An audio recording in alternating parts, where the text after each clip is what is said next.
It was 1975, and the Lebanese Civil War had begun.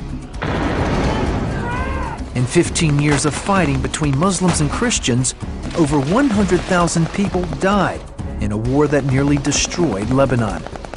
Jerry Rassamni vividly remembers when the war came to his mountain village of Shweifet. People were slaughtered because of their religion. There was so much hatred. I remember growing up practically in a bomb shelter. Bomb shelters and daily bombings were a fact of life. And the enemy was at the gate and he wanted me dead. As a Druze Muslim, Jerry's fear of the enemy turned to hatred. Christians were bombing us daily, and I really thought that they were the devil incarnate. I hated them with such passion, and if I hated the Christians, I hated the Jews 10 times more. Eventually, Jerry joined the militia and entered the fighting. I had to defend my land and my existence. I had to kill or be killed. Pretty soon, gunpowder became my outlet, my escape, my addiction. Sometimes manifested itself in an AK-47 assault rifle. Sometimes it was a hand grenade, a landmine. Whatever it was, it had gunpowder in it. In time, however, the atrocities of war led Jerry to question his Islamic beliefs. I saw the unrestrained evil that man is capable of. And when religion tells you that man is basically good, it is a lie of colossal dimensions.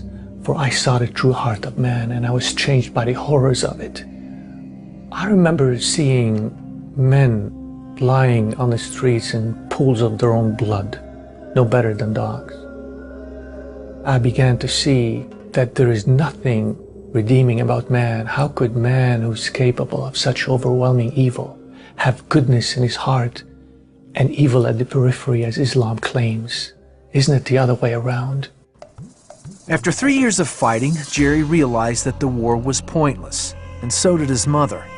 She feared for her son's life and produced fake paperwork to get Jerry and his brother out of the country. Months later, Jerry started a new chapter in his life, in America. This is what I have dreamt about, all of my life, coming over to this country that represents freedom, represents liberty. I came from a country where I didn't have a lot of freedoms because of the war.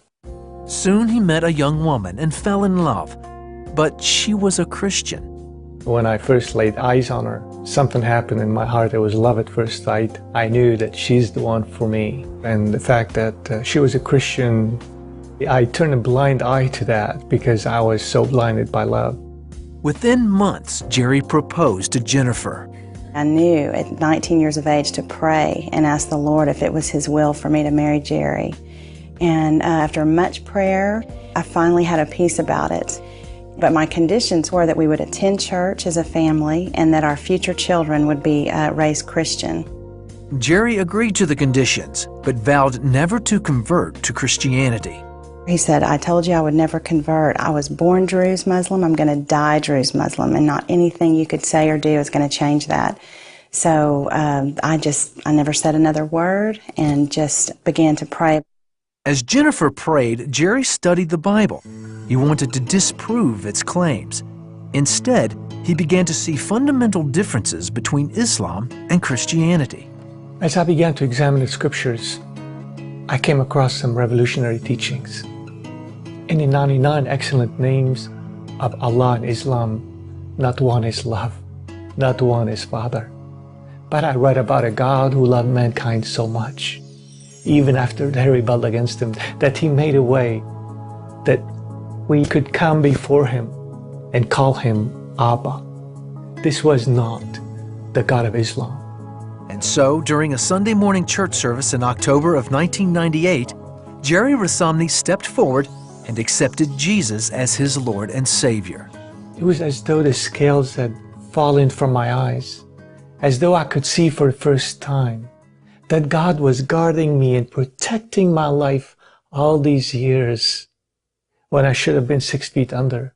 He was guarding me for such a time as this. Their lives have never been the same. After I accepted Christ, we truly became one, and we worshiped the Lord together. It's a wonderful blessing that Jerry came to know the Lord before we started our family.